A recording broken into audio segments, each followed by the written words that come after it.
Welcome back, everybody, to a Fistful of Tangoes. This is day number 5. We are finally done with Winners Bracket Round 1, and the good news is that means we can have a new format. I talked about this more in Game 1 of the Best Out of 3 you're about to see. We are now on to Game 2. I will very quickly review the rules, but I did a more detailed review earlier. I don't want to bore those who already heard it, so it will be brief. The brief rundown on this tournament, of course, 8 of the top players from North America, from Europe, invited to compete for over $500 in cold hard cash in prizes. It'll probably be delivered by PayPal, but cold hard cash sounds a whole lot more badass, sticking with the Western theme. So, along those lines, let's dive into the rules. The new rules, they have been changed. No bottle crowing, no soul ring or neutrals. That's all the same. An extra 150 gold for the courier, that's also the same. Hero selection is also the same. Are you sensing a trend here? 3 predetermined possible matchups. The typo is back. Elgato doing her witchcraft. Gods hacking my computer in concert with her. Fire Gods 2012.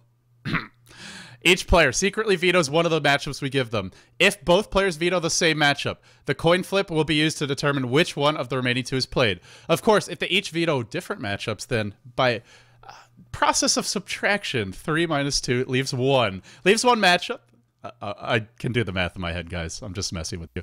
It leaves 1 matchup, and then, so there's no need for a coin flip in that case. But the players, remember, they're not vetoing, or vetoing being another word for banning. They're not banning heroes, they're banning matchups, so they don't know which side of the matchup they'll start off with. The good news, though, is now they don't really have to worry about it because they're going to get to play both sides of the matchup. We use coin flips to determine heroes and sides for the first game, and then for that first game, the first player to achieve either 2 kills or 2 towers wins.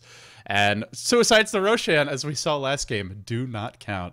So, a best of 3 format. After game number 1, we switch the heroes, we switch the sides, we keep the players the same. So let's say it was Quap versus Lion, with A versus B in game 1. In game 2, it'll be Quap versus Lion, but we switch B and A to the opposite side. So they'll be playing the opposite side of the matchup, basically, in game 2. And if it comes to a game 3, if the series is tied, then we go to a 1v1 Shadow Fiend mid. No items, no runes for that. We can't actually have items or runes because there's no way to have duplicate heroes without using cheats, and heroes created by cheats cannot spend or use gold. So this is the best we could come up with, keeping it interesting and hopefully relatively fair. It may be a little boring and slow, but hey, you guys wanted balanced, you wanted fair. This is the best we can do, so quit your bitching. And then for that format, to avoid it dragging on too long, it will be first kill or first tower wins. So with all that being said, I think it's time to just dive in directly to this matchup. We're currently in S4 versus Kuroky. This one, a best out of 3. Game 1 was broadcast earlier today. If you don't want to be spoiled, stop watching right now. But anyway, the result of that game number 1 was a dominating performance from S4. He played the Lion, and he played it on the dire side, and he just crushed Kuroky, who was the Queen of Pain. Kuroky got a little greedy, got a little over-aggressive. I'll show you the matchups, but really, we already saw the vetoes before, and now we're going to switch the sides. The overlay is now correct, because Gods gave me the wrong information earlier, but it was the S4 Lion to start, so now we move to the other side of the matchup. S4 going to be playing the Queen of Pain, Kuroky going to be playing the Lion. Radiant Queen of Pain, Dire Lion. Should be an interesting matchup. It looked like Lion maybe has the edge in this one, but then again, S4 played well. Kuroky really did overextend, got quite a bit greedy in that game number 1. The good news is he has a chance to redeem himself now. So without any further ado, we've talked about the rules, we've talked about the money. We haven't talked about the pride, but you know that is a factor for all of these players who gotta have something to prove to themselves, to the community, that they are the best of the best. So that's enough yammering, folks. It's time to get this rodeo on the road.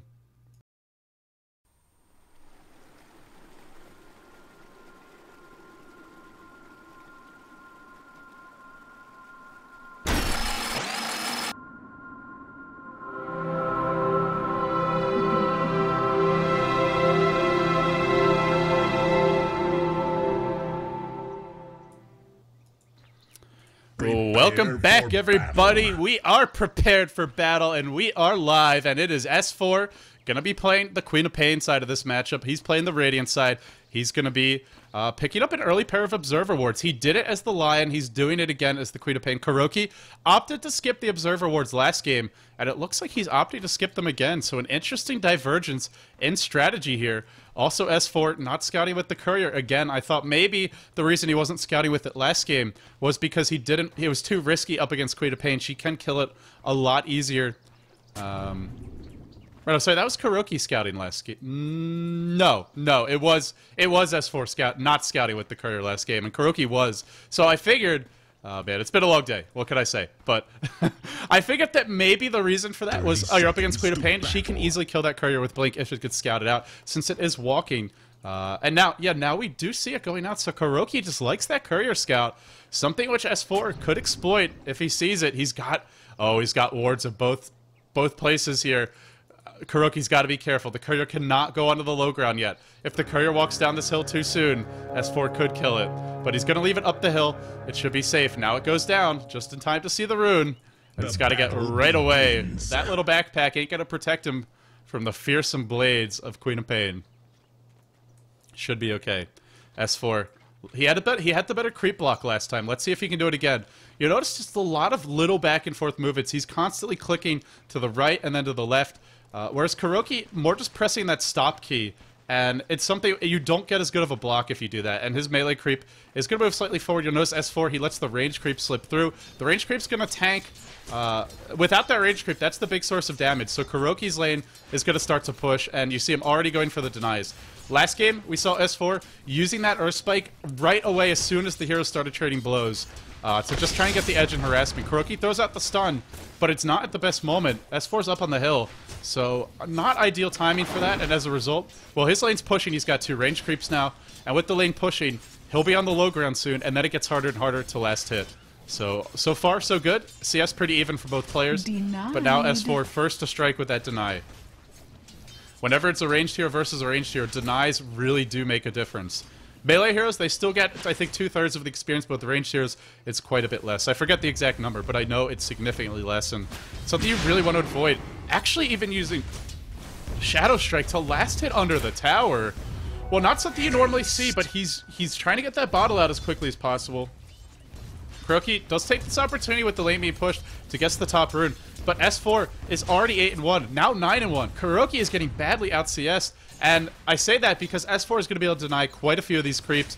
Lion, oh boy, there's the stun, but when S4's jumping in, it's when he's got the creep wave, so Kuroky can't stand there and trade blows. Lion having that 1 base armor and the really low agility gain, he's going to fall behind when it comes to a harass ward. And S4, he went for early stats, so he maintains the superior auto-attacking. Throwing out the Scream, taking a bit of damage, a little bit more than he would like. Not really a favorable engagement for him. And there is no Hex, actually. He's gone. Has he gone for stats? Has he really gone for stats? Wow. Kuroky goes for stats.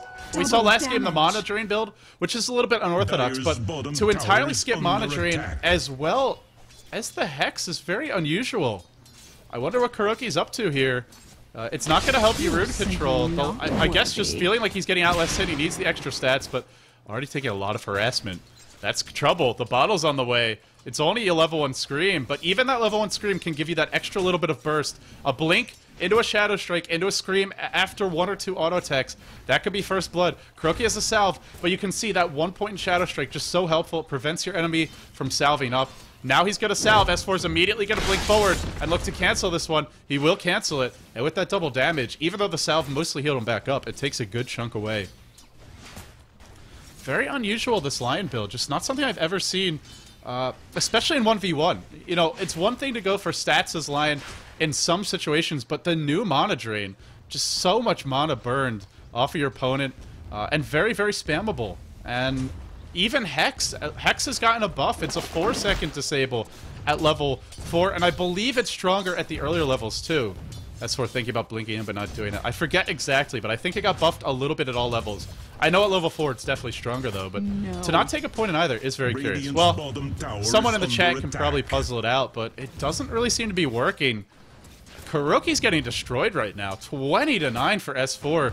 You can see all the little touches starting to add up. Shadow striking a creep under his tower, just making sure he's not missing last hits, getting the early bottle out, getting the early wards to see the Lion moving around. So if Lion does get a rune, S4 will know about it. He wants to guess a rune. This is trouble because S4 will win in a trade of blows. He needs a rune here or he is very screwed. This could be the game. This might be the game. In fact, I think it is the game. There's no hex. There's no way out. S4 blinks forward. Kuroky, no, he's got one bottle charge, but I don't think that's going to be sufficient. One more auto attack. S4 gets the first blood. Oh, sorry, I said game. I was thinking it was one kill and the game's over. Brain just farting all over the place today, but it's not game, but it is a lot of trouble. 20 and 11, already about to hit level 6, controlling the runes, has his boots up now, and wow, man.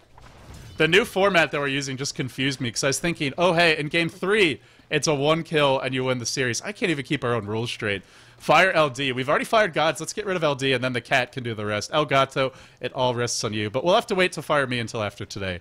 So, S4, level 6 already. Is going to have that level 4 Scream coming out soon. Still has his observers up for another minute or so. Kuroky, no boots. Still no points in Hex or Mana Drain. Has taken 2 levels in stats now. I would love to pick his brain about this, because this is just very unusual. I'm sure there's a reason for it. Kuroky's a smart player, but I'm not seeing it right now. It doesn't seem to be working. S4 is also just playing incredibly well. As far as net worth goes, I hesitate to look. I mean, the real damage is level 6 Queen of Pain, level 4 Lion. This could be the end. This could be the end for Kuroky. Nah, he's too far back. That's a little bit too much. But S4's not done. He's going to walk back in. He's got another Shadow Strike. Is he even going to use it? I think just a Scream.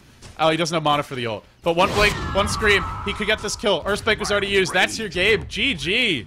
S4 takes the series 2-0. Dominate, has a bit of a tougher time as Lion, but wins as Lion, and then just crushes as Queen of Pain. Very impressive stuff from him. That wraps it up for this series, gentlemen. Ladies and gentlemen, that was a bit of a shorter series than at least what I expected, but hey, S4 showed that he is a fearsome force in that mid lane, and he'll be the one who advances out of this particular matchup. Kuroky, unfortunately for him, it was a bit of a shorter run in the tournament, but I gotta say, S4 played well. He definitely deserves this victory. So, with all that being said, we'll take another look at the brackets. Where does this leave us? S4 gonna take home $40 for that win.